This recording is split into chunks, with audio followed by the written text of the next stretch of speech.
Guys তৈরি হয়ে গেল সুস্বাদু জিভে জল আনা অনেক টেস্টি একটা রেসিপি পুঁটি মাছ দিয়ে। এই রেসিপিটা করলে কিন্তু ভাত খেতে অসাধারণ লাগে। আসসালামু আলাইকুম, welcome back to my channel.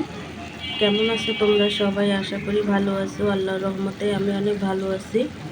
তো গাইস তোমাদের মাঝে আরেকটি রেসিপি নিয়ে চলে আসলাম। তো আজকে কি রেসিপি তোমাদের সাথে শেয়ার করব।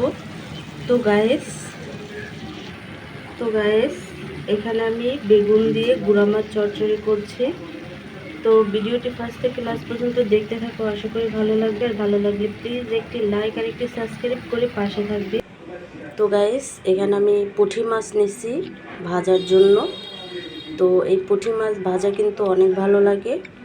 তো আমি খুব সুন্দরভাবে ধুয়ে তারপরে মশলা মাখায় রাখছি। এখন আমি ভেজে নেব। পুঁটি মাছগুলো ভাজতে বসায় দিচ্ছি। দেখো পুঁটি মাছগুলো আমি একেবারে লাল করে ভেজে রাখছি। তো এখন এই পুঁটি মাছ দিয়ে একটা দুর্দান্ত রেসিপি তৈরি করব।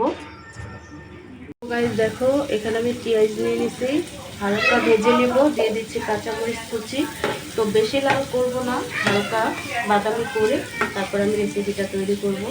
দেখো আমি কিন্তু হালকা ভেজে নিছি পেঁয়াজ আর কাঁচামরিচটা। তো এখানে আমি ভেজে রাখা মাছগুলো দিয়ে উল্টিয়ে পাল্টিয়ে মিক্স করে নেব।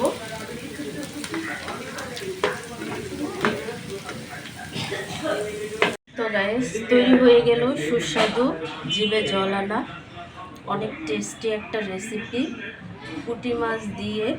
এই রেসিপিটা করলে কিন্তু ভাত খেতে অসাধারণ লাগে। তো গাইস তোমরাও কিন্তু এইভাবে করে নিতে পারো। এই পুঁটি মাছ দিয়ে এই রেসিপিটা যে কোনো মাছগুলো দিয়ে করা যায় এই রেসিপিটা। তো গাইস দুর্দান্ত একটা রেসিপি। তো আজকের রেসিপিটা কেমন লাগছে অবশ্যই কমেন্টে জানাবে। তো অন্য কোনো রেসিপি নিয়ে তোমাদের মাঝে আবার চলে আসবো। আজকে এই পর্যন্তই। সবাই সুস্থ থাকবে, ভালো থাকবে। আল্লাহ হাফেজ।